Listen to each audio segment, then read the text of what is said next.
মেঘনা নদীতে নোঙরবাহী জাহাজে ৭ খুন, নাটোরে মহাশ্মশানে একজন সেবায়েতকে হত্যা করা, তাবলিগ জামাতে ৪ জন অস্থিরতার কারণে খুন। গত ২ মাসে ৬০,০০০ রোহিঙ্গা বাংলাদেশে নতুন করে অনুপ্রবেশ করেছে। কি হচ্ছে বাংলাদেশে? আইন শৃঙ্খলা পরিস্থিতি কোথায়? অস্থিরতাটা কেন এত তৈরি হচ্ছে? এ নিয়ে আজ আমরা আলোচনা করব। আলোচনার বিষয়বস্তু জাহাজে হত্যাকাণ্ড। আলোচনার জন্য আজ স্টুডিওতে আছেন শামসুজ্জামান দুদু, সাবেক সংসদ সদস্য, ভাইস চেয়ারম্যান, বাংলাদেশ জাতীয়তাবাদী দল বিএনপি। আছেন মুজিবুর রহমান মঞ্জু, সদস্য সচিব, আমার বাংলাদেশ পার্টি, এবি পার্টি। দুজনকে শুভেচ্ছা এবং স্বাগত জানাচ্ছি। এবং শামসুজ্জামান দুদু, আপনার কাছেই জানতে চাই, সরকারের যে প্রায়োরিটিটা ঠিক করা উচিত আইন শৃঙ্খলা পরিস্থিতির ক্ষেত্রে, সেটি কি তারা ঠিক করছে? আইন শৃঙ্খলা পরিস্থিতি বর্তমানে বাংলাদেশে কেমন আছে? জি, আপনাকে ধন্যবাদ। মানুষের যে ২৪-এর পরিবর্তন, দীর্ঘ প্রায় ১৬-১৭টা বছর মানুষ নানাভাবে নিগৃহীত হয়েছে। গুম, খুন, মানে নৃশংসা চূড়ান্ত আয়নাঘর সব মিলায় এর থেকে মুক্তির যে আকাঙ্ক্ষাটা ছিল মানুষের, সেই আকাঙ্ক্ষারই ধারণ করছে আপনার ২৪-এর ৫ই আগস্ট। সেই পরিবর্তনের মধ্যে আমি ওই অতীতের দীর্ঘ বিশৃঙ্খলা, দীর্ঘ নির্মমতা, ওটা আমি আলোচনা যদি নাও করি, ৫ই আগস্টের পরে মানুষের প্রত্যাশা থাকবেই তারা নিশ্চিতভাবে চলাফেরা করবে, জীবনযাপন করবে, ব্যবসা করবে, শিক্ষার সঙ্গে থাকবে, শিল্পের সঙ্গে থাকবে, রাজনীতির সঙ্গে থাকবে। ভাবতেই পারে যে ৫-এর পরিবর্তন অনেকটা বিপ্লব, গণঅভ্যুত্থান, যেভাবে আপনি ব্যাখ্যা করেন না কেন, কিন্তু ৫ই আগস্টের পর প্রায় ৪ মাস অতিক্রান্ত হয়েছে। এই যে আপনি উপস্থাপনার শুরুতেই যে কথাগুলো বললেন, সেগুলো তো স্বাভাবিক অবস্থা এটা বলা যাবে না। সর্বশেষ জাহাজের মধ্যে ৭ জন মানুষকে নির্মমভাবে হত্যা করেছে। ৫ জন একের স্পট ডেথ, ২ জনকে হাসপাতালে নেওয়ার পরে ডাক্তাররা তাদের মৃত্যু ঘোষণা করেছে, আর একজন আছে জীবিত, হ্যাঁ আশঙ্কাজনক, কন্ট্রোনালি কাটার কারণে সে বলতে পারছে না, সে লেখার চেষ্টা করছে। আল্লাহ যদি তাকে রক্ষা করেন হয়তো বেঁচে যাবে, কিন্তু বলাটা তার জন্য আরও এই যে ভয়ঙ্কর এবং নৃশংস বলা যাবে এই হত্যাকাণ্ড।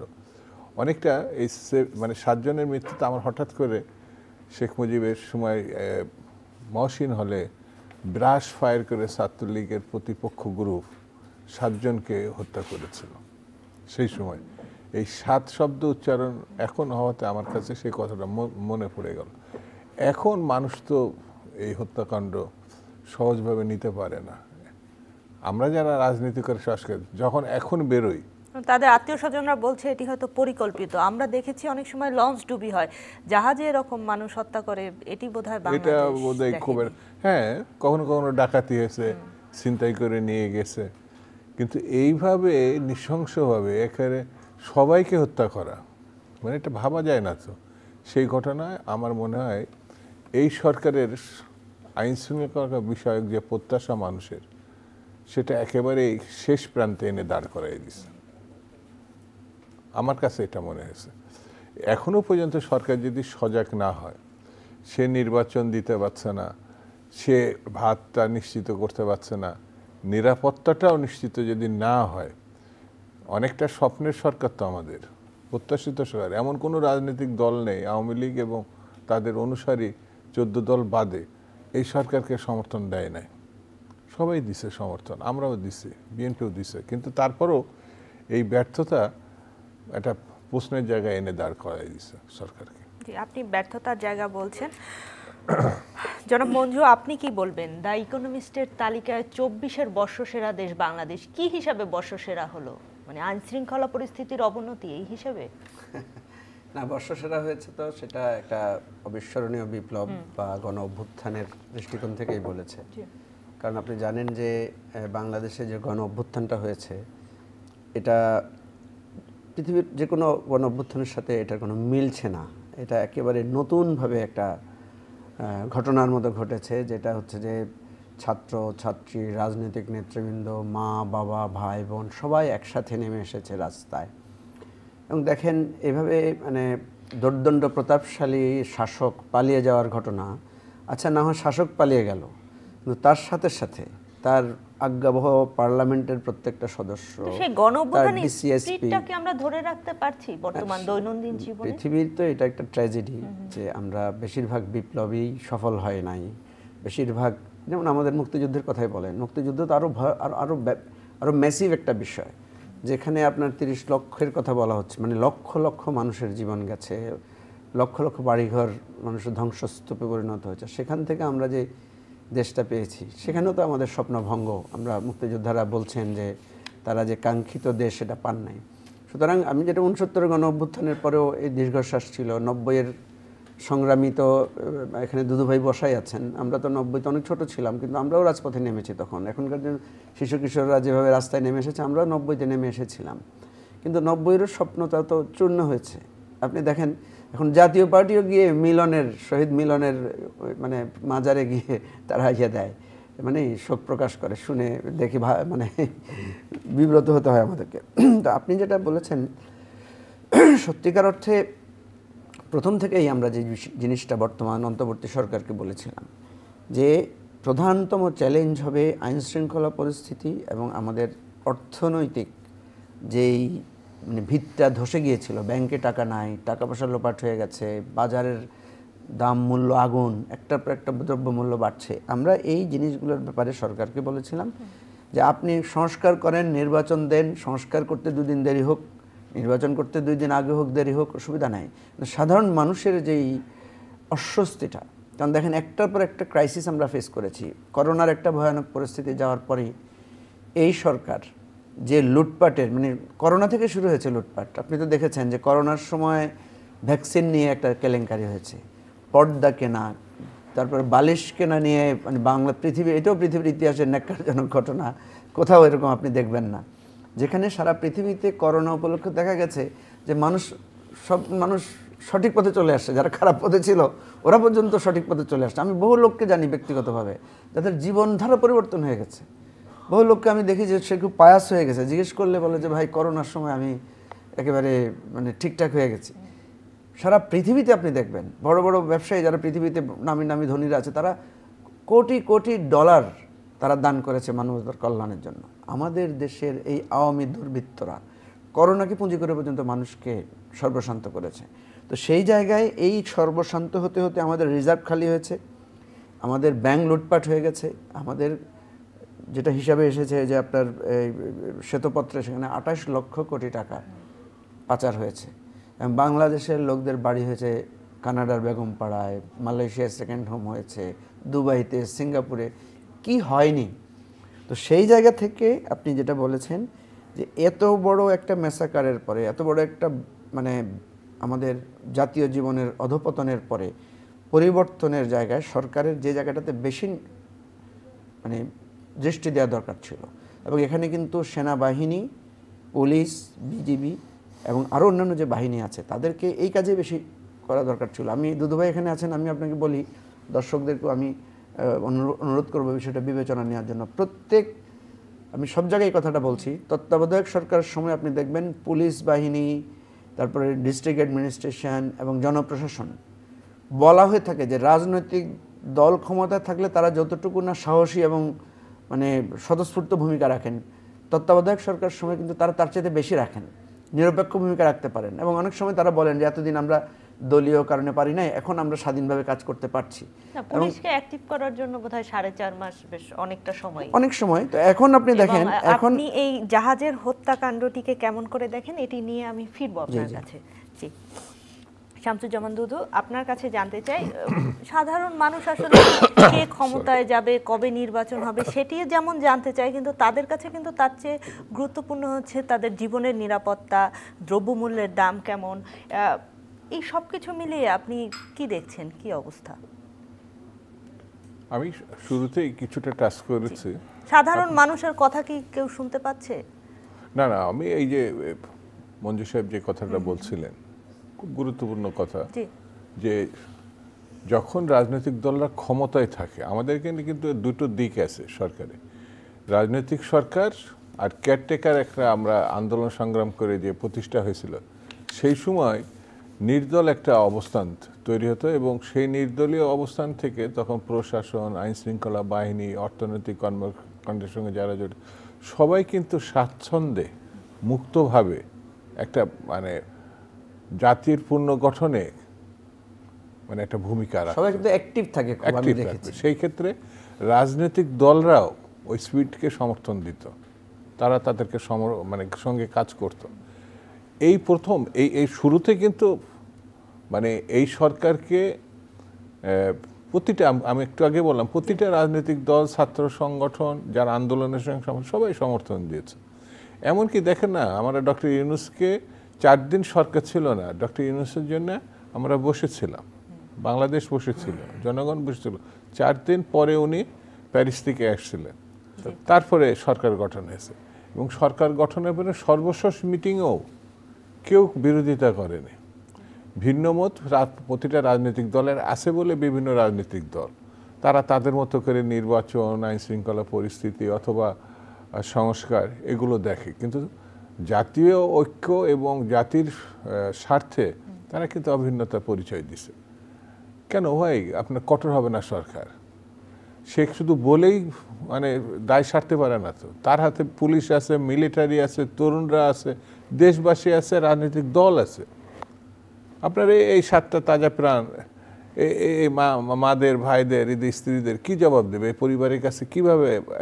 যেমন আমি একটা রাজনৈতিক দল হয়ে আমি তাদের সামনে কোনভাবে দাঁড়াবো? এটা তো মানে ভয়াবহ চিত্র। এর দায় সরকারকে কেন? আজকে বিবেকান সকল মানুষ, রাজনৈতিক দলকে নিতে হবে। কারণ এই সরকার কিন্তু ফেল করা মানে কি, এখানে যে শূন্যতা তৈরি হবে, যে বিশৃঙ্খলা তৈরি হবে, সেটা কিন্তু মানে আমরা ধারণাই করতে পারছি না। বলেছেন এই সরকার যদি ব্যর্থ হয় সেটা আমাদেরই ব্যর্থতা। হ্যাঁ, ব্যর্থতা। আমাদের পার্শ্ববর্তী একটা দেশ আছে, প্রতিবেশী দেশ আছে, তারা মানে গণহত্যাকারীকে আশ্রয় দিছে, এখনো পর্যন্ত খোলা মনে গণতন্ত্রের সপক্ষে তারা ভূমিকা নেয় নাই, তারা বসে আছে। আপনার 28 থেকে 30 লক্ষ হাজার কোটি টাকা মানে তাদের হাতে আছে। আমার তো ধারণা এর অধিকাংশটাই পার্শ্ববর্তী দেশে আছে। সে বিশৃঙ্খলা করার চেষ্টা করতে পারে। তাহলে আমরা কেন, এই সরকার কেন বা রাজনৈতিক দল কেন সতর্ক সজাগ হচ্ছে না? এটা আমার কাছে নিজের কাছে প্রশ্ন হয়েছে। উপযুক্ত সময়ে উপযুক্ত সিদ্ধান্ত না নিলে এটা বিশৃঙ্খলার দিকে এগিয়ে যেতে পারে। এবং তার কিছু কিছু আলামত আমরা যে দেখতে পাচ্ছি না তা না, এই 7 জন মারা গেছে তা না, আরও তো কয়েকটা মারা আপনি উল্লেখ করলেন, সারা দেশে হচ্ছে। আমাদের ধর্মীয় উস্কানি দেওয়ার চেষ্টা করা হয়েছে পার্শ্ববর্তী দেশ থেকে, প্রতিদিনই একটা নতুন কিছু আসছে। না মানে এই উস্কানিতে এই বাংলাদেশে হিন্দু, মুসলিম, বৌদ্ধ, খ্রিস্টান 1000 বছর একটা সংস্কৃতি আছে। তারা পরস্পরে কুলাকুলি করে, ঘাসাঘাসি করে, মারামারি করে, নিজেরা নিজেদের মতো করে থাকে। অন্য কোনো জাতি গোষ্ঠীর সঙ্গে এই বাংলাদেশে এটা সেখানকার উস্কানি আছে, সেটাও আমরা কিন্তু এই দেশে প্রতিরোধ করছে, মানুষই করছে। তাহলে সরকার কেন পারবে না? পুলিশের একটা ইয়েটা ছিল, যেটা মঞ্জু সাহেব উল্লেখ করেছেন, যে এই প্রথম পুলিশ, প্রশাসন, আইন শৃঙ্খলা বাহিনী যারা ছিল একটু নিষ্ক্রিয় হয়, হয়তো ভীতির কারণে হতে পারে, রাজনৈতিক অন্য কোনো কারণে হতে পারে, কিন্তু এটা তো কেটে গেছে। ইফেক্টিভ করবে তো সরকার। তাদের ভিতরে যেন এটা মানে বললে তাদের বিপক্ষে যায়, গা ছাড়া ভাব। সরকারকে তো সরকার হতে হবে। অন্যান্য সময় যেভাবে একটা গতি ছিল সেই গতিটা নাই। আপনার কাছেই শুনি, আপনি কি বলবেন? হ্যাঁ, আমি যেটা বলি কি, যে দেখেন আমাদের এই যে জুলাই আগস্টে কি হয়েছে, মানুষটা ভয়াবহ চিত্র দেখেছে। ধরেন এই যে দৃশ্যগুলো দেখা যায় না, ধরেন গুলি করছে সামনে থেকে পুলিশ, তারপরে যে পুলিশের অভিভ্যান থেকে লাশ ফেলে দিচ্ছে, তারপরে লাশের স্তূপ জমা করে আগুন ধরিয়ে দিচ্ছে। এই দৃশ্যগুলো তো দেখা যায় না, সহ্য করা যায় না। একটা ছেলে পানি লাগবে বলছে, ওর মধ্যে গুলি করছে। একটা ছেলে লাঠি হাতে বুক ফুলে দাঁড়িয়েছে, তাকে সামনে গুলি করছে। আপনি এটা বাংলাদেশে, আমি জানি না, দুদু ভাই বলতে পারবে, পাকিস্তানের এই দুঃশাসন বা দুর্বিনীত সময়ও এইভাবে ব্ল্যাঙ্ক রেঞ্জে গুলি করার, এটা হয় না, গুলি করেছে পাকিস্তানিরা, অনেক বিভৎসতা করেছে, রাতের বেলায়। মানে যখন 25শে মার্চে তো গণহত্যা হয়েছে, ধরেন সেইটা তো দৃশ্যটা, তো হত্যার দৃশ্যটা তো আমরা দেখি নাই। এখানে যখন দৃশ্যটা দেখা যায়, এই যে ট্রমা মানুষের, সুতরাং এটারই কিন্তু ধারাবাহিকতা। দেখেন আজকে যেই জাহাজে 7টা লাশ, দেখেন একটা জাহাজ সেটা দাঁড়িয়ে আছে সেখানে, সেই লাশগুলো সেখানে পড়ে আছে, 999-এ ফোন করার পরে পুলিশ গিয়ে তাদেরকে উদ্ধার করলো। কল্পনা আমি ভাবতে পারি না, একটা মানুষকে জবাই করে দেওয়া হয়েছে, তার শ্বাসনালী কেটে গেছে, সে কিভাবে বেঁচে আছে, তার তার জীবন যন্ত্রণাটা কতটুকু। আমরা তো বিভিন্ন সময় রাজনৈতিক কারণে আহত হয়েছি, গুলিবিদ্ধ হয়েছি। আমি তো এবারে এর সময়ও গুলিবিদ্ধ হয়েছি 19শে জুলাইতে। কথা হচ্ছে এই দেখেন, সরকার যদি সিরিয়াস হতো, এতক্ষণ সময় পার হয়েছে, একটা আসামিকে ধরা যায় না, এরকম একটা ঘটনা ঘটেছে, 7টা মানুষকে মেরেছে, নিশ্চয়ই এটা একটা সংঘবদ্ধ দল।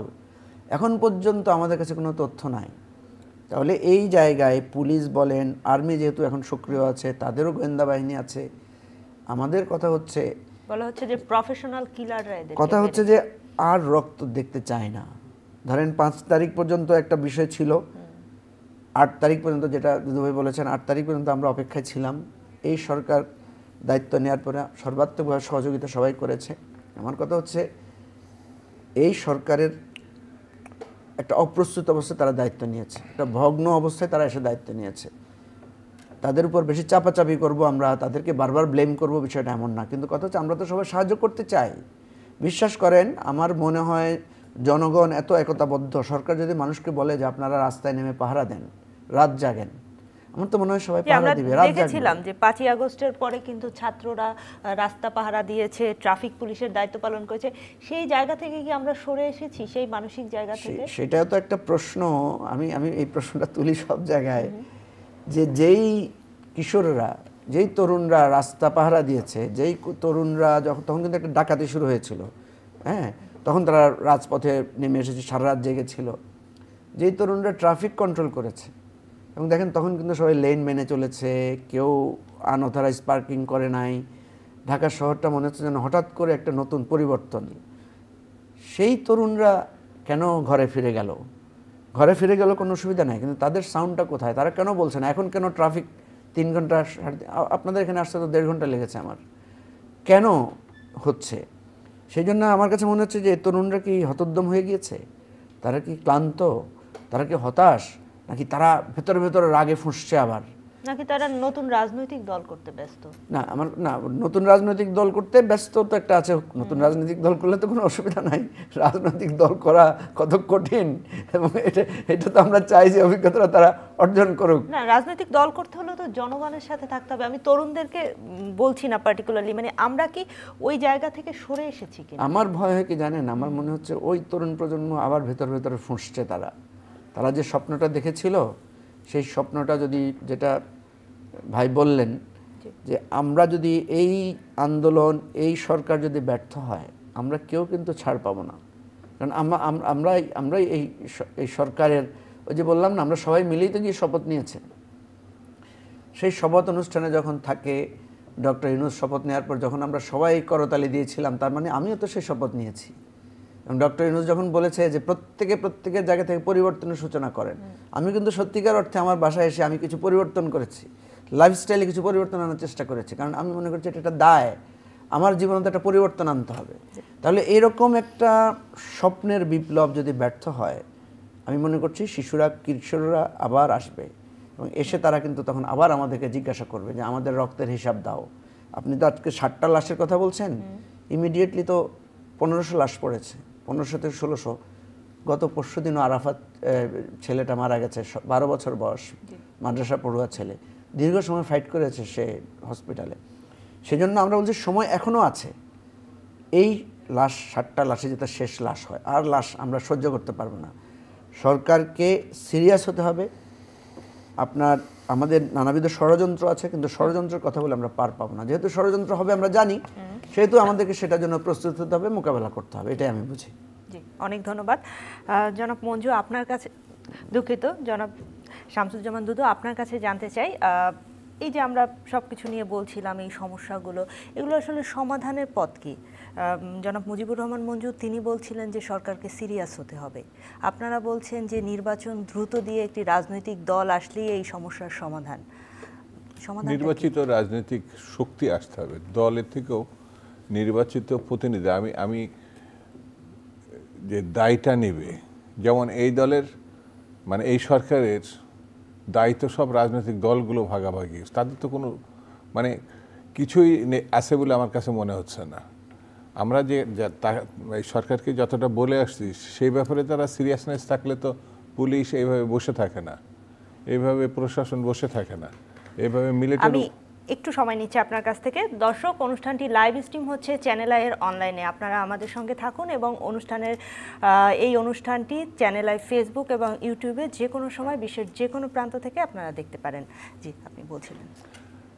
তো সেই সিরিয়াসনেসের যে অভাবটা, সেটাকে পূরণ করার জন্য রাজনৈতিক দল সমর্থনটা দিয়েছিল, কিন্তু এখন দেখা যাচ্ছে আপনাদের জায়গা থেকে সরে গিয়েছেন। না না না, আমরা সরি নাই। আমার কাছে মনে হচ্ছে একটি অনির্বাচিত সরকার আনসার্টেন টাইম, মানে অনির্দিষ্ট সময় পর্যন্ত, যারা নিজেরা একটা রোডম্যাপ দিতে পারেনি, এই সময়ের মধ্যে তারা সংস্কার শেষ করবে, এই সময়ের মধ্যে তারা নির্বাচন করবে, এই মাসে এই বছরে, এই স্পষ্ট করে এই কথাটা তারা আজ পর্যন্ত বলতে পারেনি। আমার কাছে মনে হয়েছে যে কোনো একটি নির্বাচিত সরকার বা প্রতিষ্ঠান যে দায়টা নিতে পারে, অনির্বাচিত কোনো প্রতিষ্ঠান এটা নিতে পারে না। এখন সেটি নাই আমার দেশে, একেবারে অনুপস্থিত। যেমন পার্লামেন্টের অনুপস্থিতিতে বলে দেওয়া হলো আমরা এই সংবিধান ছুঁড়ে ফেলব, নতুন করে লিখব। যারা এই কথাটা বলছে তারা সংবিধান সম্বন্ধে, আইন সম্বন্ধে, সাংবিধানিক ব্যবস্থা সম্বন্ধে আদৌ মাথায় কিছু নিচ্ছে কিনা আমার জানা নেই।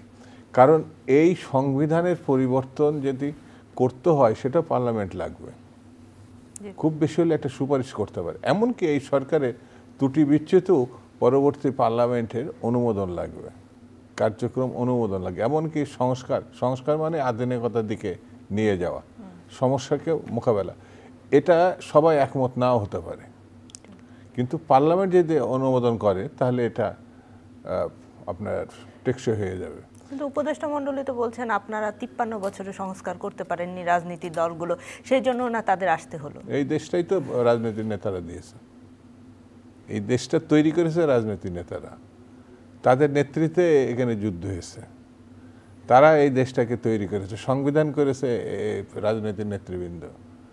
আবার সেটা যখন ভেঙে পড়েছে তখন আবার নতুন করে সেই জিয়া রহমানের নতুন উদ্যমে বহুদলীয় গণতন্ত্র প্রতিষ্ঠা হয়েছে, সমস্ত সংবাদপত্র এসছে, রাজনৈতিক দলের নেতৃবৃন্দ। এই যে নতুন প্রজন্ম 90-এর গণঅভ্যুত্থান পরবর্তীতে, এটাও রাজনীতিবিদরাই দিছে, ছাত্র সংগঠনই দিছে।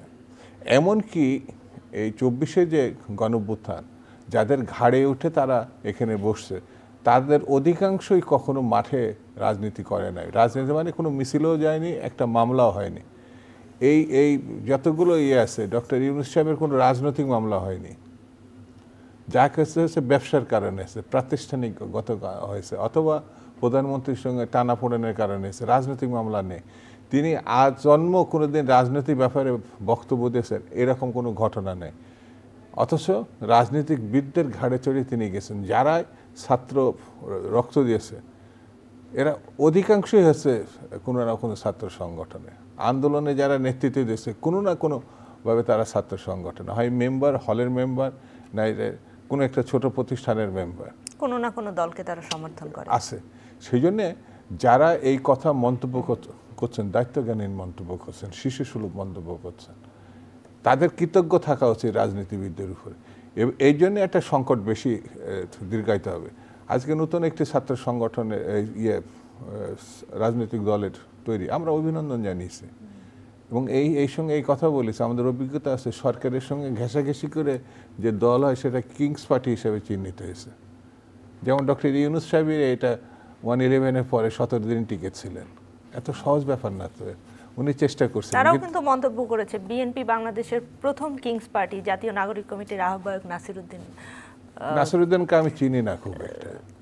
এটা এই মতিয়ার রহমান সাহেবকে ডেকে নিয়ে আসবেন প্রথম আলোর, উনি ভালো বলতে পারবে, আমি ওনাকে চিনি না, কোনো ছাত্র সংগঠন করছে কিনা তাও জানি না, এবং কোনোদিন কোনো নির্বাচিত প্রতিষ্ঠানে কেউ ছিল এটাও জানি না। সে তো ওর মন্তব্য ছিল, আমি খুব একটা জানি না, ছাত্র আন্দোলনে ছিল, আমি খুব একটা চিনি না। সেই জন্য একটা নির্বাচন ফেস করার পরে নাসির সাহেব তার দল নিয়ে ক্ষমতায় গেলে আরও ভালো করে চিনব।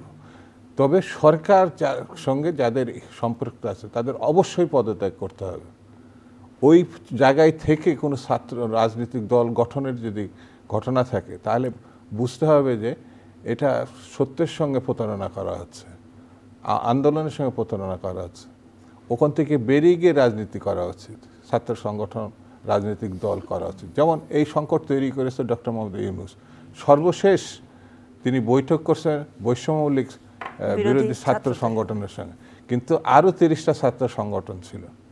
সকল রাজনৈতিক দলকে যদি উনি ডেকে থাকেন, অন্য সকল রাজনৈতিক ছাত্র সংগঠনকে ডাকা উচিত ছিল, কিন্তু উনি কারণ বৈষম্যবিরোধী ছাত্র সংগঠন একটি ছাত্র সংগঠন হিসাবে তারা আত্মপ্রকাশ করছে। তারা আর এখন মানে বৈষম্য বিরোধী কোনো ইয়ে নাই, তারা একটা রাজনৈতিক দলও গঠন করতে যাচ্ছে। সেই কারণে আমার কাছে মনে হবে ডক্টর ইউনূস অনৈক্য যদি সৃষ্টি করতে চান তাহলে সেই দায়িত্ব আবার তাকে নিতে হবে, না হলে পরে এটা ভালো দিকে যাবে না, এটা আমার কাছে মনে হয়েছে। আপনার কাছে জানতে চাই বর্তমান বাংলাদেশের রাজনৈতিক পরিস্থিতি কি? পরিস্থিতিটাই বলছি, পরিস্থিতি তো আপনারাই বলবেন, আপনারা নিউজের লোক, মিডিয়ার লোক। আমি শুধু দুদু ভাইয়ের সাথে যোগ করছি, সেটা হচ্ছে যে উনি কারেক্টলি বলেছেন যে এই ছাত্র আন্দোলনে যারা নেতৃত্ব দিয়েছে তারা কিন্তু একটা ছাত্র সংগঠন করতো। তাদের ছাত্র সংগঠনের নাম ছাত্র শক্তি, একটা রাজনৈতিক ছাত্র সংগঠনই ছিল সেটা। সুতরাং একেবারে রাজনৈতিক সম্পর্কহীন আন্দোলন হয়েছে এটা বলা যাবে না, যদিও বা প্ল্যাটফর্মটা হয়েছে কিছুটা দলের ঊর্ধ্বে উঠে। এবং আপনার মনে থাকার কথা, তারা কিন্তু পরে এই দলটাকে আবার বিলুপ্তও করে দিয়েছে। তো কথা হচ্ছে, আমি আজকে রাজনীতি করি, কালকে একটা আন্দোলনে আমি আমার, যেমন আপনি দেখেছেন যে ঢাকা বিশ্ববিদ্যালয়ের একটা ছাত্র সংগঠন আছে ছাত্র শিবির, তারা কিন্তু তাদের পরিচয় গোপন করেই তারা এই আন্দোলনে সম্পৃক্ত ছিল। তার মানে কি? তার মানে রাজনৈতিক নেতৃত্বই তো ছিল সেখানে। সুতরাং আন্দোলন রাজনৈতিক নেতৃত্ব হয় নাই, কথাটা ঠিক না। আন্দোলনে রাজনৈতিক নেতৃত্বের ধারাবাহিকতায় সেটা হয়েছে। যখন দেখা গেছে যে রাজনৈতিক দলগুলোর উপর নিপীড়ন চলছে, তখন ভিন্ন প্ল্যাটফর্মে গিয়ে তারা আন্দোলন করেছে, যাতে তাদের, যেমন আপনি দেখেছেন যে গ্রেফতারে যখন বিএনপি তার অন্যান্য দলগুলোকে যখন গণহারে গ্রেফতার করা শুরু করলো, তখন ছাত্রদের ব্যাপারে বলছে যে ছাত্রদেরকে গ্রেফতার করা যাবে না, বা গ্রেফতার করলে ওদেরকে ছেড়ে দিতে হবে। এবং ছাত্রদেরকে কিন্তু গ্রেফতার করে ছেড়েও দিয়েছে, এবং তাদেরকে গুম করে রাখতেও পারে না, আবার তাদেরকে এক্সপোজ করেছে। 6 জনকে আবার ডিবিতে নিয়ে খাওয়া দাওয়া করিয়ে এক ধরনের দেখাচ্ছে যে না, ওদের প্রতি খুব হেল্পফুল ইত্যাদি ইত্যাদি। যে কথাটা বলছেন দুদু ভাই, অবশ্য ওই যে নাসিরের কথা বলেছে, নাসির লম্বা সময় ধরে ছাত্র রাজনীতি করেছে, ছাত্র ফেডারেশনের সাথে সে ছিল, আমাদের দলেও সে ছিল, আমাদের দলেও দায়িত্ব পালন করেছে। এরপরে তার একটা বড় অবদান ছিল, সে ঢাকা বিশ্ববিদ্যালয়ে লম্বা একটা সময় সে অনশন করেছিল আপনার ভারতের প্রধানমন্ত্রী মোদির আগমনের প্রতিবাদে, প্রায় লম্বা সময় ধরে। তো সেটা সমস্যা না, সমস্যা হচ্ছে যে রাজনৈতিক দল করছে, তারা করার যে সিদ্ধান্ত নিয়েছে, আমি এটাকে 100% স্বাগত জানাই, সমর্থন জানাই। কারণ দিন শেষে আবার তাকে তো রাজনীতিতেই ফিরে আসতে হচ্ছে। দিন শেষে তারা যেটা যে জেনারেশন বলেছিল মানে উই হেট পলিটিক্স বা আই হেট পলিটিক্স, তারাই এখন বলছে আমরা একটা পলিটিক্যাল পার্টি করব। তো এটা তো রাজনীতিরই জয়। কথা হচ্ছে যেই প্রসঙ্গটা দুদুভাই তুলেছেন, একজন উপদেষ্টা বলেছেন যিনি, যে রাজনীতিবিদরা তো 53 বছরে কোনো সংস্কার করেন নাই। এই কথাটার একটা অংশ হচ্ছে, হ্যাঁ আমাদের রাজনীতিবিদদের অনেক ব্যর্থতা আছে, এটা সত্য। আমরা রাজনীতিবিদেরা অনেক কিছুই ওয়াদা করি, ওয়াদা রক্ষা করতে পারি না। আমরা 90 গণ অভ্যুত্থানের যে চেতনা ছিল সেটা নষ্ট করেছি। তত্ত্বাবধায়ক সরকারের যে মানে অর্জন ছিল, সে তত্ত্বাবধায়ক সরকারকে ধ্বংস করে নির্বাচন ব্যবস্থা পর্যন্ত ধ্বংস করে দেওয়া হয়েছে। এরপরে তো ধরেন মানে প্রতিজ্ঞা করে প্রতিজ্ঞা ভঙ্গ করার অনেক ঘটনা আছে। সব কিছুর পরও রাজনীতিবিদেরাই এই দেশটা তৈরি করেছেন, এবং রাজনীতিবিদেরাই, যেমন ধরেন আজকে যারা এই অন্তর্বর্তীকালীন সরকারে এসেছেন, এই অন্তর্বর্তীকালীন সরকারটা মানে কি? এটা তো একটা কেয়ারটেকার সরকার, এক সেন্সে এটা একটা তত্ত্বাবধায়ক সরকারই তো, এটা এক ধরনের। তো তত্ত্বাবধায়ক সরকার ব্যবস্থাটা চালু করেছে কে? তত্ত্বাবধায়ক সরকার কনসেপ্টটা কে এনেছে? এটা তো রাজনীতিবিদরা এনেছে।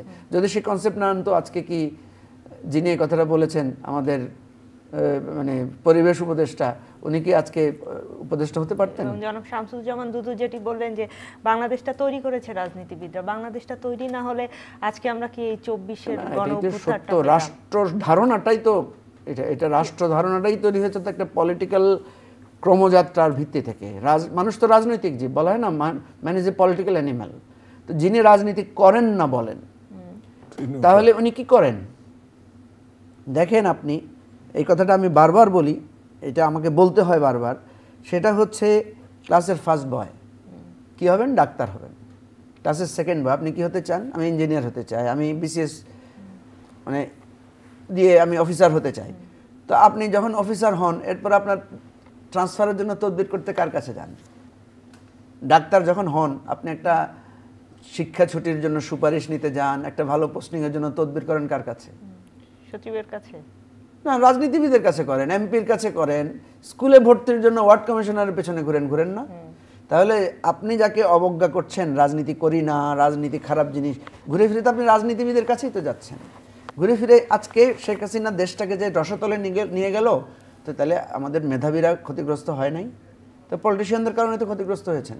তা আপনি ভালো মানুষটা যদি পলিটিক্স করতেন, আপনারা যারা বলছেন, আপনারা যারা সুশীল সমাজের অংশীদার, আপনারা যদি রাজনীতি করতেন, তাহলে তো আপনারা অনেক অবদান রাখতে পারতেন। করলেন না কেন? তাইলে করেন নাই কেন জানেন? জেল যেতে চান না আপনারা, আপনারা ওই দুঃসহ জীবনটা যেতে চান না, আপনারা চান আলোকোজ্জ্বল আরামদায়ক জীবনটা চান। আমরা দিনের পর দিন জেল খেটেছি, আমরা দিনের পর দিন, ঘরে এমন অবস্থা হয়েছিল, মানসিক ট্রমা হয়ে গেছে। রাতের বেলা মনে হতো যে এখনই মনে হয় একটা কলিং বেল আসবে, এখনই মনে হয় আমাকে মুখ বেঁধে নিয়ে যাবে। দিনের পর দিন রাজপথে সংগ্রাম, লড়াই, গুলি খেয়ে জেলখানায় রাজনীতিবিদরাই করেছে। রাজনীতিবিদদের অনেক ত্রুটি আছে, কিন্তু সেই রাজনীতিবিদরাই কখনো পালিয়ে যায় নাই।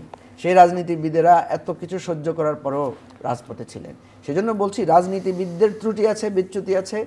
রাজনীতিবিদেরা সবচাইতে বেশি ত্যাগও স্বীকার করেন, সবচাইতে বেশি বঞ্চনারও শিকার হন। দিন শেষে রাজনীতিবিদদের পরিবর্তনের জন্য ভালো মানুষদের রাজনীতিতে আসতে হবে। ভালো মানুষরা যতদিন আসবে না দূর থেকে, ততদিন ভালো মানুষরা এটা শিকার হবে, এতে কোনো সন্দেহ নাই। জি, আরেকটি ভিন্ন প্রসঙ্গে একটি কথা বলতে চাই। আপনি নিশ্চয়ই দেখেছেন যে কুমিল্লাতে একজন মুক্তিযোদ্ধাকে হেনস্থা করা হয়েছে। এই যে হেনস্থার বিষয়টি, আপনাদের দলেরই ব্যারিস্টার আসাদুজ্জামান ফুয়াদ তিনি বলেছেন 16ই ডিসেম্বর বিজয় দিবস মানি না। সব কিছু মিলিয়ে দেশের স্বাধীনতা, মুক্তিযুদ্ধের জায়গাটা কি অবস্থায় আছে, কি দেখছেন? আচ্ছা, দুটো কথা আপনি বলেছেন, দুটো আমি সংক্ষেপে বলি। প্রথম কথা হচ্ছে কুমিল্লার 14 গ্রামে যে ঘটনাটা ঘটেছে, আসলে কোনো মানুষকে হেনস্থা করা উচিত না।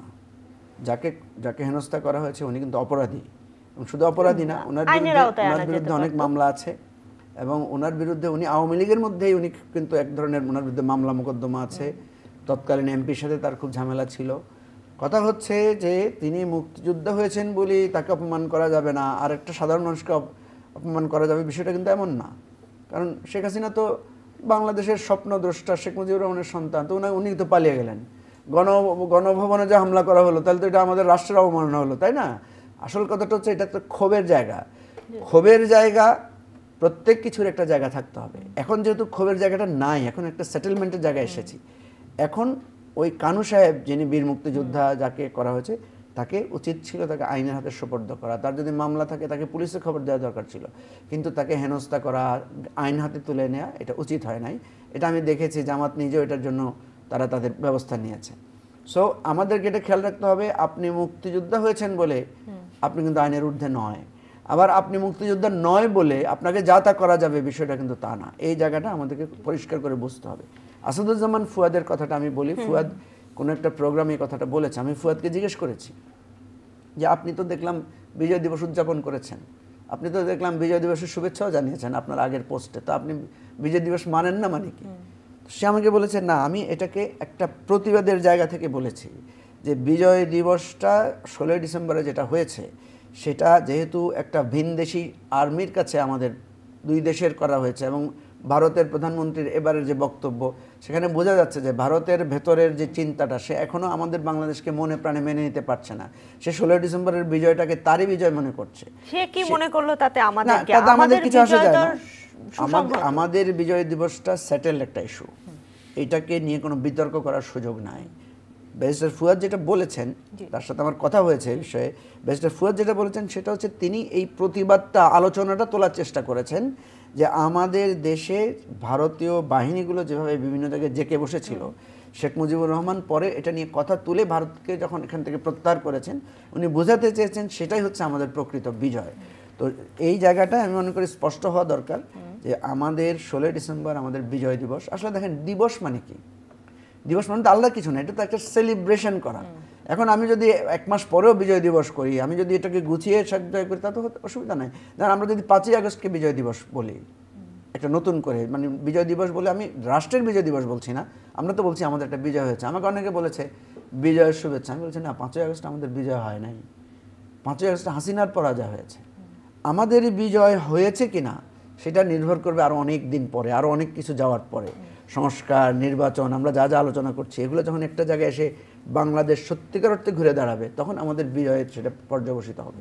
তো আপনি ভাবের জগতে যদি বলেন যে বিজয় এখনো আসে নাই, আমাদের কবিরা অনেকবার লিখেছে যে স্বাধীনতা এসেছে, স্বাধীনতা আসে নাই, স্বাধীনতা অর্জিত হয়েছে, রাষ্ট্রীয় স্বাধীনতা এসেছে, কিন্তু প্রকৃত স্বাধীনতা আসে নাই। এর মানে এটা না যে স্বাধীনতাকে অস্বীকার করছে। এই জন্য ফুয়াদের কথাটা মিনিংটা হচ্ছে এরকম, এর মানে বিজয় দিবস মানি না, না, এই কথার অর্থ হচ্ছে যে আমরা যে বিজয়টা অর্জন করতে চাই সেই বিজয়টাকে বিজয় হিসেবে আমরা মানতে চাই না। আমরা মনে করি আমাদের সংগ্রামটা, লড়াইটা চলমান। এবং আপনি দেখবেন অনেকে বলেছে যে 71-এ আমরা যে বিজয় বা সংগ্রামের যে হয়েছিল সেই বিজয়টা শেষ হয় নাই, বিজয় আরও সামনে গিয়ে আমাদেরকে অর্জন করতে হবে। জি, অনেক ধন্যবাদ। আপনার কাছে জানতে চাই বর্তমান রাজনৈতিক পরিস্থিতি কি দেখছেন, এই আপনার মন্তব্য। সংস্কারের কথা আমরা বলছি, সংস্কারের পথে হাঁটছি, কতটা সংস্কারের পথে হাঁটছি? আপনারা যে বলছেন যে নির্বাচনের জন্য যে একেবারে সঠিক তারিখ পাচ্ছি না, কিন্তু নির্বাচনের জন্য তো একটা তারিখ বলা হয়েছে 25-এর শেষে বা 26-এর প্রথম দিকে। সবকিছু মিলে আপনারা কবে আসলে নির্বাচন চেয়েছিলেন এবং ওভারঅল রাজনৈতিক পরিস্থিতি কি? কবে চেয়েছে এটা তো আমরা সরকারকে বলেছি একটি রোড ম্যাপ দেওয়ার জন্য, তারা কবে করতে চায়।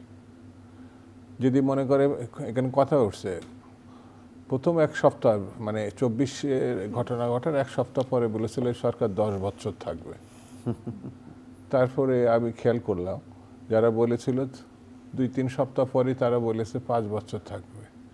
1 মাসের মাথায় বলছে যে বোধহয় এটা 1-1.5 বছরের ভিতরে একটা কিছু করা সম্ভব হবে। তো এটা 4 মাস পেরিয়েছে। এখন নানা ব্যাপারেই তারা সত্যের মুখোমুখি হচ্ছে। তো সত্যের মুখোমুখি হওয়ার পরে তারা, আমার ধারণা আর কি, যেমন একজন এই উপদেষ্টা আছে মহিলা পরিবেশবাদী রেজওয়ানা হাসান, উনি যদি তৃপ্তি মিত্রের কথা জানতেন তাহলে আর উনি এই ধরনের মন্তব্য করতেন না। লেখাপড়া করতে হবে, খালি পরিবেশ আন্দোলন করলে তো হবে না, লেখাপড়া করতে হবে। লেখাপড়ার সংযুক্ত বাইরের একটা ঘটনা, সে প্রতিনিয়ত মানুষ রাজনীতি করছে জন্মের পর থেকেই। জন্মের বাইরে কোনো, এই রাজনীতির বাইরে কোনো মানুষ নাই। কেউ জ্ঞাত করছে, কেউ দলের থেকে করছে, কেউ। তো উনি যদি খালি মানে পরিবেশবাদের নামে এরকম ভণ্ডামি করেন, রাজনীতিবিদদেরকে ছোট করেন, দেশকে ছোট করেন, তাহলে তাকে আবার এই পরিস্থিতি মানতে হবে। কিন্তু যে 53 বছর রাজনীতিবিদ করেন, ও জন্মই তো দিয়েছে রাজনীতি। এই সরকারে মানে উনি বলতে পারতেন যে এটা সরকারের রাজনীতি দরকার, আমি যাব না। ওর আগে পদত্যাগ করে তারপরে এই কথা বলা উচিত ছিল, রাজনীতিবিদরা কিছু করে নাই। রাজনীতিবিদদের তিনি ছোট করছেন। বাংলাদেশে এই ছোট করাটা যারা করছে, যেরকম ইয়া খান করছে, টিকতে পারে নাই। শেখ মুজিব করছে, টিকতে পারে নাই। যারাই করছে, হোসেন মোহাম্মদ এরশাদ টিকতে পারে নাই। তাকেও এই দায়িত্ব নিতে হবে। এটা পরিস্থিতি এমনই খারাপের দিকে নিয়ে যাচ্ছে এই অসংলগ্ন কথাবার্তা, যা দেশের জন্যে, রাষ্ট্রের জন্যে কোনোভাবেই গ্রহণযোগ্য না। আর যত সংকট, এটা কাটানোর একটা মাত্র পথ, সেটি হচ্ছে নির্বাচন। যত দ্রুত সংস্কার শেষ করে যদি নির্বাচনের দিকে দেশকে নিয়ে না যাওয়া যায়, তাহলে যে সংকটগুলো সামনের দিকে আসবে সেটা সামলানোর এই সরকারের পক্ষে সম্ভব হবে আমার কাছে মনে হয় না। এটা যত দ্রুত নিয়ে যাওয়া সম্ভব হবে। বিএনপি নির্বাচিত হবে কি হবে না সেটা নির্বাচন আসলে বোঝা যাবে। যেমন এই দেশে সবক দিচ্ছে একজন, যেমন এদেশে জামাত এবং সেনাবাহিনী থেকে ভালো কিছু নাই। জামাতের আমির মন্তব্য করেছেন, হ্যাঁ, এটা সবক কিছু না। বাংলাদেশে স্বীকার করেনি মুক্তিযুদ্ধের সময়, এখনো দুঃখ প্রকাশ করে নাই, আমি কোনো জায়গায় দেখি নাই যে আমরা ভুল করেছিলাম। সে বলছে বাংলাদেশে বসে যে জামাতের মতো ভালো শক্তি আর নাই। জামাত থেকে অনেক শক্তি বেরিয়ে গিয়ে তারা বলেছে যে এই রাজনীতিটা সঠিক হচ্ছে না, এটা ঠিক হচ্ছে না। সেনাবাহিনীর সঙ্গে জামাতে সংযুক্ত করা ঠিক না। সেনাবাহিনী এই দেশে মুক্তিযুদ্ধের ঘোষক, এবং সেই সেনাবাহিনীর একটা সেই সময়ের মেজর স্বাধীনতা ঘোষণা করেছেন, তার নাম জিয়া রহমান। আর সেই জিয়া রহমানের বিরুদ্ধে যুদ্ধ করেছিল জামাত নামে একটি সংগঠন, তারা পাকিস্তানের পক্ষ অবলম্বন করেছিল। সেই জন্য বাংলাদেশের রাজনীতিতে ভুল হবে, রাজনৈতিক সিদ্ধান্ত বিবেচনা, তাৎক্ষণিক বিবেচনায় বিপক্ষে যেতে পারে, কিন্তু সংশোধনের কোনো সুযোগ থাকে। কিন্তু যে সংশোধন করে না সে হচ্ছে আত্মপ্রতারণা এবং বাংলাদেশের বিপক্ষেই থাকে আমার বিবেচনায়। সেই জন্য এই জিনিসগুলো সংশোধন হওয়ার দরকার। এটাও রাজনৈতিক সিদ্ধান্ত। আমাদের সঙ্গে জামাত যতদিন ছিল তারা 19টা থেকে 20টা সিট পেত, তারা যখন একা ইলেকশন করে 3টা থেকে 4টের বেশি পায় না। সেই জন্য এটাও আমার মাথায় রাখতে হবে যে আমি এখন যেটা মনে করছি সেটা নাও হতে পারে, বিএনপি যেটা মনে করছে নাও হতে পারে, কিন্তু জনগণের কাছে আমি যাব না, ভোট দিব না, তাহলে আর হাসিনা কি দোষ করছে? অনেক মানুষ বলছে যে অনেক মানুষ ঠিক বলছে না, আমাদের উপদেষ্টা মণ্ডলী থেকে বলা হচ্ছে যে আগে যেখানে লুটতরাজের জন্য একটি দল ছিল সেখানে অন্য দল, এখন অন্য দলের লোকজন এসেছে। এটা কি বিএনপি? ওটা জনগণে যারা এই সরকারে আছে বিরাট পণ্ডিত মানুষেরা, জনগণকে একটু ভোট দিতে দেন। অনেকের আঙুল কিন্তু বিএনপির দিকে না না না, বিএনপির দিকে তাড়াতাড়ি ভোট দিলে বিএনপি তো একটা ভোটও পাবে না। তাড়াতাড়ি ভোট দিলে তাদের কথা যে সত্যি হয়, একটা ভোটও বিএনপি পাবে না। তাহলে ভোট দিচ্ছে না কেন? ভয়টা কিসের? ভয়টা সে বিএনপি জিতে যাবে, গেলে পরে তাদের অবস্থা কী হবে, এটা যদি কেউ প্রশ্ন করে। আমার কাছে প্রশ্ন হচ্ছে যে এর সেনাবাহিনী তাদের কাছে, পুলিশ তাদের কাছে, এমনকি যুবকও তাদের কাছে। আমাদের নেতা জনাব তারেক রহমান স্পষ্ট করে বলেছেন যদি এরকম অভিযোগ হয় আপনি আইন শৃঙ্খলা বাহিনীর কাছে দেন, ধরে না কেন? এই যে প্রথম আলোর কথা বললাম না, নাম ধরেই বলছি, উনি প্রথম চোটেই লিখবে যে বিএনপি অমুক জায়গায় চাঁদাবাজি করছে, কি নাম সেটা বলবে না, কোন পদবি সেটা বলবে না, শুধু বিএনপি লিখবে, আর পাটোয়ারিকে তারা সমর্থন করবে। তার মানে 111-এ যা করছিল এই মিস্টার মতিয়ার রহমান আর ডেইলি স্টার, ঠিক একই ঘটনা আমরা আবার এখন দেখতে পাচ্ছি। সরকারকে নিয়ন্ত্রণ করে তারা বিপদগামী করার চেষ্টা করছে। একেবারে শেষ পর্যায়ে লাস্ট রিমার্ক, এরকম কি কিছু হচ্ছে? সরকারকে কেউ নিয়ন্ত্রণ করার চেষ্টা করছে বা দেশটা চালাচ্ছে কে, এটি জানতে চাই। আর পাশাপাশি দেশটা যে অস্থির হয়ে উঠছে, এই আইন শৃঙ্খলা পরিস্থিতি, অস্থিরতা মানে কতদিন চলবে, কি হবে? অস্থিরতা থাকাটা স্বাভাবিক না, কারণ এরকম একটা ভালনারেবল পজিশনের মধ্যে আমরা আছি। একটা ট্রানজিশন পিরিয়ডটা সবসময় একটু খারাপ থাকে। কথা হচ্ছে যে এই যে লুটপাট বা চাঁদাবাজি বা দখলবাজির যেটা কথা বলা হচ্ছে, এটা একেবারেই অমূলক না, এই কথাগুলো আছে সমাজে। এবং বিএনপির দিকে যে আঙ্গুলটা উঠেছে বলছে, বিএনপি কিন্তু তার দলীয় যেটা মানে দলীয় অনেক নেতাকে কিন্তু বহিষ্কারও করেছে নানা কারণে। ইভেন শুধু বিএনপি না, জামাতের মধ্যেও আমরা দু একটা ঘটনা দেখেছি যে জামাতও এই ধরনের অ্যাকশন নিয়েছে তাদের দলের বিরুদ্ধে। তার মানে কি? তার মানে হচ্ছে দলের মধ্যে একটা কঠোর পজিশন নেওয়া হয়েছে। কথা তো এটা সত্য যে এমন কোনো ঘটনা ঘটেছে কি না, ধরেন বিএনপি বা জামাতের কোনো লোক কোথাও দখল করতে গিয়েছে, পুলিশ তাকে গ্রেফতার করেছে, গ্রেফতার করার পরে বিএনপির লোকেরা প্রতিবাদ করেছে যে না, তাকে ছেড়ে দিতে হবে, যে এটা অন্যায় করেছে। এই ধরনের কোনো ঘটনা ঘটেছে কিনা আমার দৃষ্টিতে এই ঘটনা আসে নাই। সরকারের লোকেরা কথা বলবে সরকারের ভাষায়। সরকার কখনো বলতে পারে না যে এটা হচ্ছে, এটা হওয়া উচিত না, উচিত না হলে আপনি সেটা অ্যাকশন নেবেন। সরকার যদি বলে যে উদ্বেগজনক, চুরি বেড়ে গেছে, সরকার কি এটা বলতে পারে? সরকার বলতে হবে যে চুরি বেড়ে গেছে, আমরা কঠোর হস্তে সরকার কি এটা বলতে পারে যে ছিনতাই বেড়ে গেছে, আমরা খুব উদ্বিগ্ন, বা ছিনতাই বেড়ে গেছে, এটা ঠিক হচ্ছে না, এটা কি কথা বলতে পারে?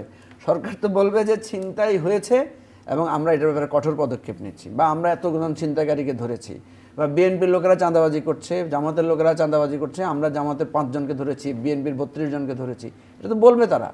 কথা হচ্ছে সরকারকে সরকারের ভাষায় কথা বলতে হবে। আসলে হয়েছে কি, ওনারা ওই যে সুশীল সমাজের অংশ হিসেবে সুশীল সমাজের ভাষায় এখনও কথা বলছেন, হয়তো একটু সময় লাগবে তৈরি হতে। এই জন্য আমি যেটা বলছি যে এই সরকারের কাছে আমাদের প্রত্যাশা আছে এবং এই সরকারকে সফল হতে হবে এবং সফল করার জন্য আমাদের সবাইকে এক থাকতে হবে। আমি বিএনপির বড় নেতা এখানে আছেন, 1/11-এর ঘটনাটা আমাদের সামনে আছে এখনও। 1/11-এ কী হয়েছে দেখেন, 1/11-এ কিন্তু একটা সংস্কার প্রক্রিয়া শুরু করেছিল তৎকালীন সরকার, কিন্তু পরে দেখা যাচ্ছে তাদের ভুলের জন্য সব রাজনৈতিক দল এক হয়ে গেল।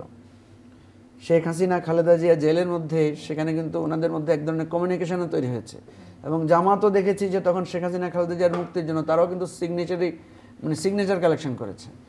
এখন কথা হচ্ছে, আপনার এই সরকার যদি কোনো কারণে ব্যর্থ হয় তাহলে রাজনৈতিক দলগুলো তো কথা বলবেই, রাজনৈতিক দলগুলো তো জনগণের পক্ষ হয়ে জনগণের দাবি থেকে তার কথা বলবে। তখন যদি আপনি রাজনৈতিক দলকে দায়ী করেন, দায়ী করলে তো তাকে স্পেসিফিক্যালি বলতে হবে যে রাজনৈতিক দলগুলো, যেমন আমরা দেখেছি যে উপদেষ্টাদের কথার মধ্যে এক ধরনের ইঙ্গিত আছে যে রাজনৈতিক দলগুলো সাহায্য করছে না, এটা করছে না, আপনাদের কারণে তারা সংস্কার ঠিকভাবে করতে পারছে না, আজকে বলেছে আমাদের ক্রিয়া উপদেষ্টা আসিফ মাহমুদ। হ্যাঁ, কথা হচ্ছে যে ঠিক আছে, করতে পারছে না, কোন জায়গায় করতে পারছে না, কে করতে দিচ্ছে না, কোথায় বাধাটা হচ্ছে, সে কথাটা তো বলতে হবে, সে কথাটা তো ক্লিয়ারলি আপনাকে প্লেস করতে হবে। আমরা তো দেখছি সরকার নিয়োগ এবং বদলি নিয়ে হেফাজত অবস্থা। আপনি দেখেন সচিবালয়ে এখন পর্যন্ত যে ঘটনাগুলো ঘটেছে এখনও অশান্ত সেখানে। আপনি দেখেন সচিব মানে জনপ্রশাসনের লোকেরা মিছিল করছে, এই জনপ্রশাসনের লোকেরা আমাদেরকে বলে যে দেখেন আমাদের কিছু করার ছিল না। আপনারা মুখে বলছেন যে সরকারকে সহযোগিতা করছি, কিন্তু ভিতরে ভিতরে চাপ দিচ্ছেন। না না, আমি আপনাকে উদাহরণ হিসেবে বলি, এই যে দেখেন জনপ্রশাসনের লোকেরা আমাদেরকে কি বলে, আমরা তো আসলে কি করব, অসহায় হয়ে নির্বাচন, রাতের ভোটে আমরা প্রিসাইডিং অফিসার ছিলাম, রিটার্নিং অফিসার ছিলাম, আমাদের কিছু করার ছিল না। এসপিরা বলছে আমাদেরকে অর্ডার দিতে হয়েছে, বলেছে গুলি চালাতে হবে, আমরা গুলি চালিয়েছি, আমাদের কিছু করার ছিল না। তো বাবা, এখন যে তোমরা মিছিল করছো সরকারের বিরুদ্ধে, এখন তো সংস্কার কমিশন মাত্র একটা কথা বলেছে, 50-50 একটা রেশিওর কথা বলেছে উপসচিব পদে, সেটা ন্যায় কি অন্যায় সেটা একটা অবশ্যই সেটা একটা ব্যাপার আছে। এখন তো আপনারা সবাই দল বেঁধে এসে মিছিল করছেন, কই নির্বাচন আপনাকে যখন রাতের বেলায় ভোট নিতে বললো তখন তো সবাই মিলে একসাথে মিছিল করেন নাই। তার মানে কি? তার মানে হচ্ছে আপনি ঠিকই সরকারের বিপক্ষে যান যখন আপনার স্বার্থে আঘাত আসে, আপনি তখন সরকারের বিপক্ষে যান না যখন জনগণের স্বার্থে আঘাত আসে, আপনি সেটাকে আপনার স্বার্থে আঘাত মনে করেন না। আমি যেটা বলতে চাচ্ছি, সরকারকে এই কথাগুলো কেন সরকার বলছে না? এখান থেকে কোনো রাজনৈতিক নেতা যায় নাই সচিবালয়ের ভিতরে এই মিছিল করার জন্য, এরা তো সরকারের পার্ট। আমরা বরং বারবার বলছি যে আপনারা এখনো ফেসিবাদের লোকদেরকে নিয়ে চলছেন, আপনারা এখনো ষড়যন্ত্রকারীদেরকে পুষছেন। আপনি একদিকে ষড়যন্ত্রকারীদেরকে পুষবেন, আপনি সিদ্ধান্ত নিতে পারবেন না, দায়ী করবেন রাজনৈতিক দলকে? দায়ী করেন না, রাজনৈতিক দলকে এক্সপোজ করেন। আমি তো প্রফেসর ইউনূসকে বলেছি যে আপনি দ্রব্যমূল্য কমিয়ে আনেন, আপনি আইন শৃঙ্খলা শক্তভাবে কঠোর করেন, এরপর আপনি নির্বাচন পেছান, দেখি রাজনৈতিক দল আসুক আপনার সামনে, জনগণ আপনাকে সাপোর্ট দিবে, বলে আমরা নির্বাচন 6 মাস পরে চাই, 1 বছর পরে চাই। আমি তো আপনাকে বলি যে আমি যদি বিএনপির নেতা হতাম আমি করতাম কি জানেন? আমি সরকারকে বলতাম যে আপনারা খুশি মতো ইলেকশন দেন, কোনো অসুবিধা নেই, কিন্তু আমার জনগণকে শান্তি দেন। জনগণকে যখন শান্তি দিবে না, জনগণই তো যাই ঘেরাও করবে যে আমাদেরকে হয় শান্তি দেন, না হয় ইলেকশন দেন। অনেক অনেক ধন্যবাদ। আলোচনাটি শেষ করতে হচ্ছে। আপনাদের দুজনকে অসংখ্য ধন্যবাদ। প্রিয় দর্শক, মেট্রোসেন টু দ্য পয়েন্ট থেকে আজকের মতো বিদায় নিচ্ছি। আমাদের আলোচকরা যেটি বললেন, দেশের আইন শৃঙ্খলা পরিস্থিতি এখন যে অবস্থায় আছে, নাজুক অবস্থায় আছে, এটি যেন কোনোভাবেই খারাপের দিকে না যায়, সেজন্য সরকারকে যে পদক্ষেপগুলো নেওয়া দরকার, প্রয়োজনে কঠোর পদক্ষেপ যেগুলো নেওয়া দরকার, সেগুলো নিশ্চয়ই এখনই এই সময়ই নেওয়া দরকার। এবং সবসময় জনগণ জনমনে স্বস্তি চায়, একটি সুন্দর বাংলাদেশ চায়। আমরা সেরকম একটি বাংলাদেশের প্রত্যাশা করি। আপনারা সবাই ভালো থাকবেন। আপনাদের সবার জন্য অনেক অনেক শুভকামনা। ধন্যবাদ।